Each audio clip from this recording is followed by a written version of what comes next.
I am Dan Ashe, the Director of the U.S. Fish and Wildlife Service and head of the U.S. delegation to the CITES 16th Conference of the Parties. CITES is vital to the conservation of thousands of species across the planet, helping nations work together to fight illegal wildlife trade and ensure sustainable levels of legal international trade. The U.S. is only one of 178 countries that have signed the convention, but we have always believed that the United States has a special obligation. Much of the world's trade in wild animal and plant species is driven by U.S. consumers, or originates in our country or passes through our ports on the way to other nations. With growing economies in Asia, we believe Asian nations are increasingly called to share this obligation for leadership.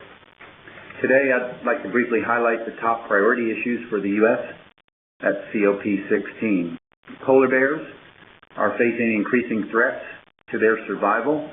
The U.S. believes that placement of polar bears in CITES Appendix 1 is necessary to ensure that commercial trade does not compound the threat posed to the species by changing climate and the loss of its sea ice habitat. With regard to elephants and rhinos, we're seeing poaching at its worst levels in decades.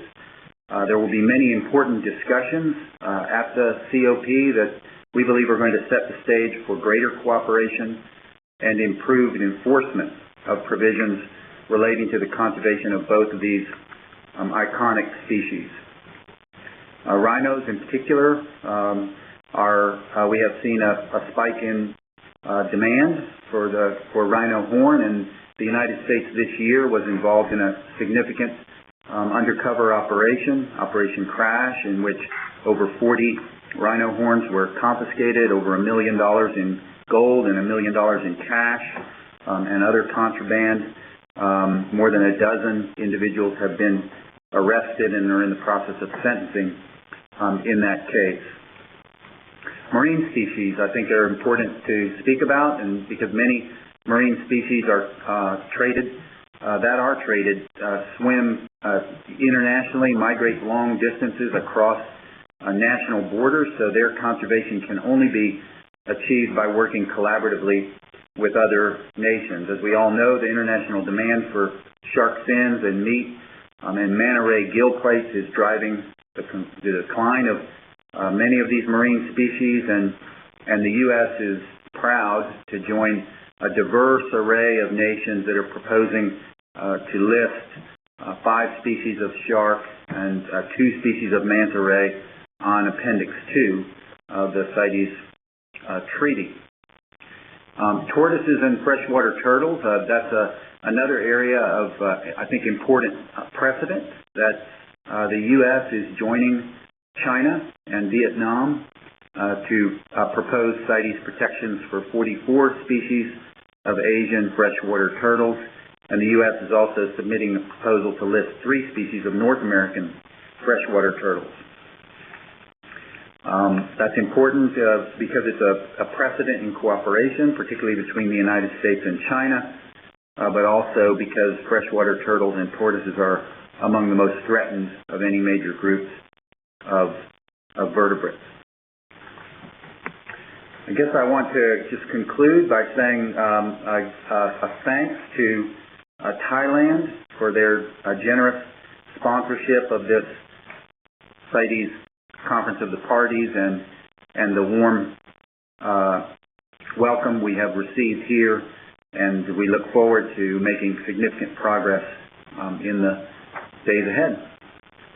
I'm happy to answer questions. Director Ashe, thank you. While we're waiting for the questioners to queue up, and again I would remind you, if you have a question, press 9-1 on your handset. I would like to ask you a follow-up to your opening remarks, sir. We saw today, both in the New York Times and in the National Herald Tribune lengthy front page articles about trafficking in wildlife, and one of the key problems facing authorities such as U.S. Fish and Wildlife and others is the general illegality of the trade, and the fact that some of the traffickers are operating with impunity, really, one of the major ones being in Laos. what would you say about the cooperation we have between law enforcement agencies in stopping wildlife trafficking, sir?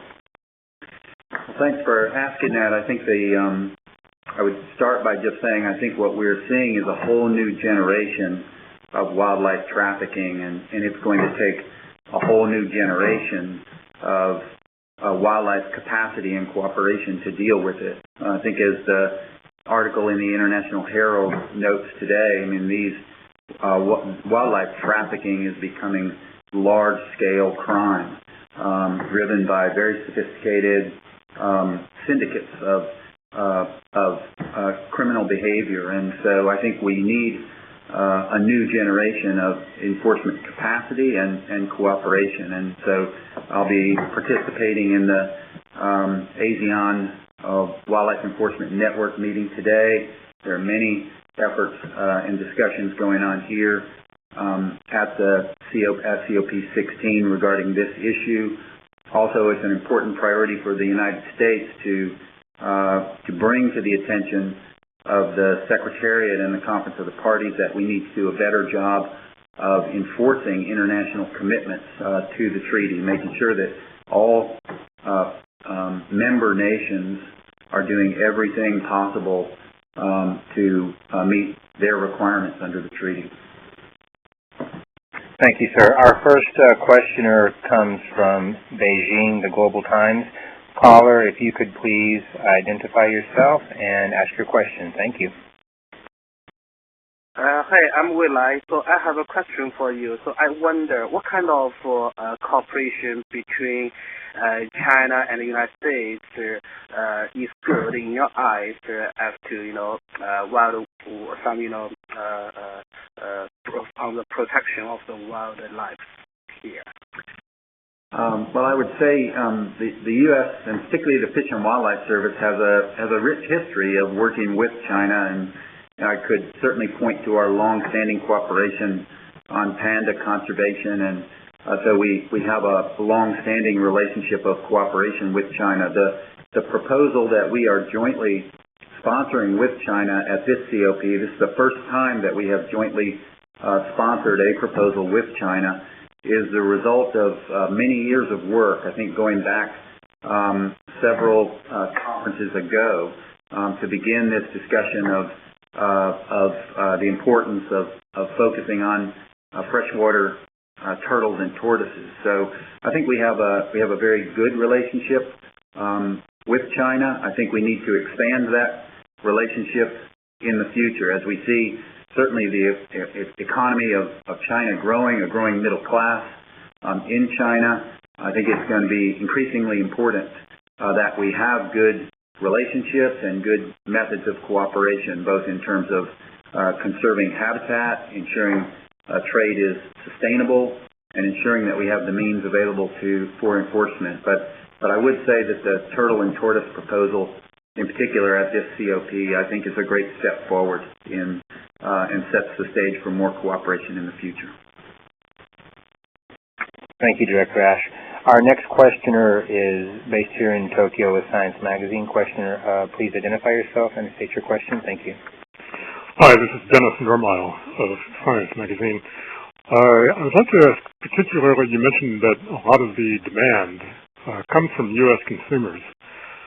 Which products are in demand in the U.S., and what can be done? Is it a matter of education? And a second question, particularly for like rhino horn and ivory, where is the demand, and what is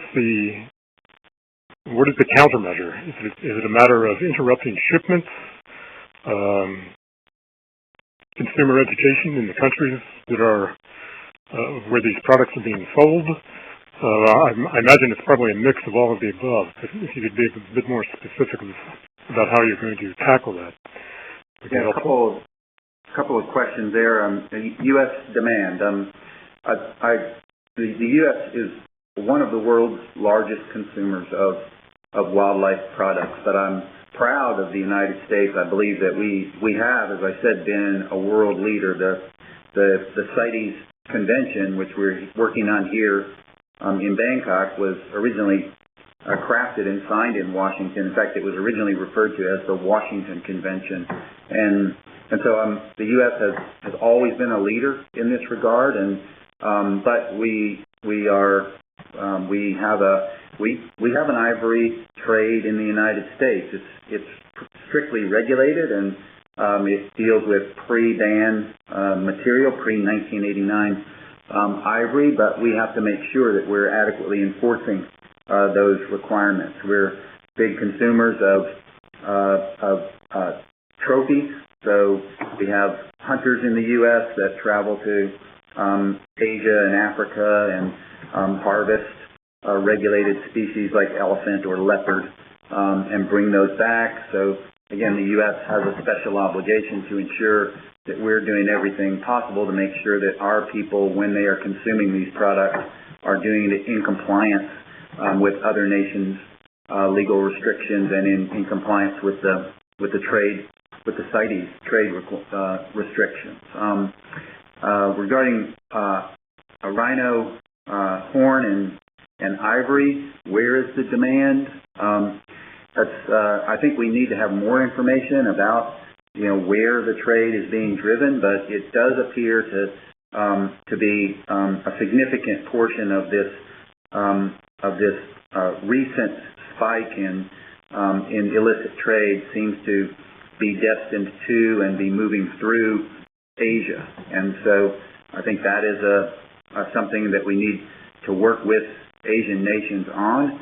And certainly part of the solution is better enforcement, better detection capabilities. But I think a large part of the solution is going to be consumer education, so that people know that if you're buying a trinket that's made of ivory, that is coming at the expense of and quite possibly fueling this global crisis in illicit wildlife products. Thank you, Director Ashe. For callers that have just logged on, please make sure that you're pressing 9-1 on your handset to queue up for questions. Director Ashe, you mentioned the recent spike in rhino horn and ivory that we've seen, some of the largest volumes ever. How, here in the 16th COP for CITES, has the progress that's been made from the very first Council of the Parties, how can we see that progress sort of carrying itself out across the board in combating wildlife trafficking? Well, I think a large part of the discussions going on here now are about how we can better improve our law enforcement efforts and cooperation in law enforcement. And then also again this issue of education. What can we do in cooperation with one another to better educate people? One of the big proposals that we're discussing, as I said, are the marine species listings. And so as we think about listing marine species that are subject to significant harvest and trade now, one of the questions that is most frequently arises is, well, what kind of implementation assistance is available? And so, again, a lot of what we're talking about here is how can we put in place more effective international regulations so that this trade in wildlife is sustainable, but also how can we provide appropriate assistance so that countries, particularly developing countries, will have the capacity, the law enforcement capacity, the management capacity to ensure that these provisions are effectively carried out. So I think there are several discussions at the COP about technical assistance and workshops on shark fin identification, things like that, to ensure that the implementation of these of any potential listings will be successful. Thank you, sir. Also, I wanted to mention we have quite a few callers on the line that are from countries where these animal parts are being consumed for traditional medicine uses, and I think it'd be useful for us, sir, to hear the U.S. position on the use of these particular parts for traditional medicine and how we hope to balance that with obviously the need to protect these species. Right, so we always want to be respectful of traditional cultural uses of wildlife and traditional practices, but we have to temper that with widespread effects in terms of driving these species toward extinction. And a good example is tiger and the traditional medicinal uses of tiger bone and other products. And we have, I think, worked quite effectively in that regard to develop education campaigns that there are modern medicines which are much more effective and proven effective in dealing with the same maladies. I think rhino horn is the current example of, I think, where we need much more cultural engagement and education. And so while these traditional medicinal uses we have to deal with that with a sensitivity that I think, and it's important to recognize that these are cultural values that, and our work to address them has to be respectful of those cultural values. But I think we have seen success in the past, and I think we can be successful in the context of the current crisis that we're seeing. Thank you, sir. Callers, we're going to be going on for several more minutes here. If you have questions, again, press 9-1 on your handset to queue up for questions. Director Ashe, this is the beginning of the CITES Council of the Parties. Obviously, it's going to be going on for many more days. Is there a stated goal for the United States coming out of this particular Conference of the Parties? Not a specifically stated goal. As I said, we have a number of priority proposals. I guess what we would certainly like to see is progress on the issue of marine species. I think so. We have the shark and manta ray proposal, and that's tied closely with an administrative amendment to the convention dealing with a topic called introduction from the sea. And I think if we can deal successfully with these shark listings and how we would treat fishes that are caught on the high seas and landed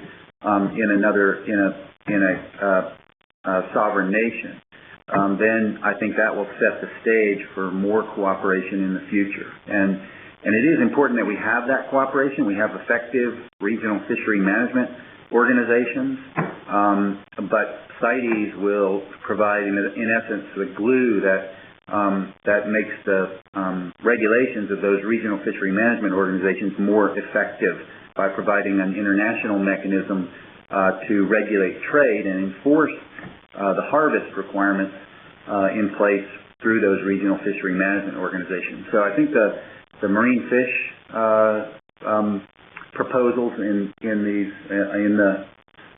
this COP, I would say, are a particular priority and I think an important goal for all of us. Thank you, Director Ashe. We have another question from our Science Magazine correspondent. Caller, go ahead, please. Yes, just to follow up on your comments just now, are any of these proposals likely to prove controversial? Is there anyone who is going to be opposed to listing these marine species?